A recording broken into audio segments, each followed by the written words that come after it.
Tourism hotspot Digha. সেই দীঘাতে গড়ে উঠেছে জগন্নাথ দেবের মন্দির। এখন দীঘায় বেশি ভিড় হচ্ছে এই জগন্নাথ মন্দির দর্শনের জন্য। তারপর 2022 সালের মে মাসে এই মন্দিরের নির্মাণের কাজ চালু হয়।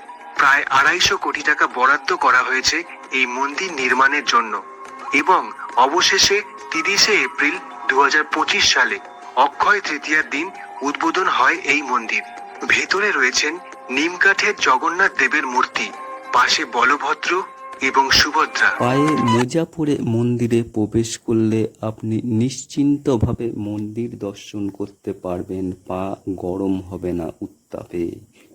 কোথা থেকে এসেছেন আপনারা? আমরা আছি রায়গঞ্জ থেকে, দিনাজপুর থেকে। কবে আসা হয়েছে? আমাদের আসা হয়েছে কালকে।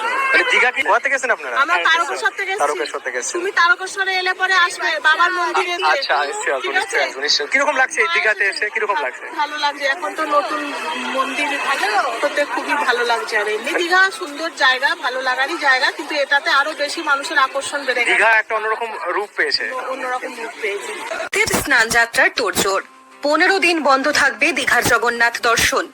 দীঘার মাটিতে প্রথম গড়াবে জগন্নাথ দেবের রথের চাকা। 11 জুন স্নান যাত্রা উৎসব। তারপর 15 দিন বন্ধ থাকছে বিগ্রহ দর্শন। 26শে জুন নবযৌবন ও নেত্র উৎসব। 27শে জুন শুক্লপক্ষের দ্বিতীয়া তিথিতে পালিত হবে রথযাত্রা। দীঘা থানার পাশের পুরনো মন্দিরকে জগন্নাথের মাসির বাড়ি হিসেবে গড়ে তোলা হচ্ছে।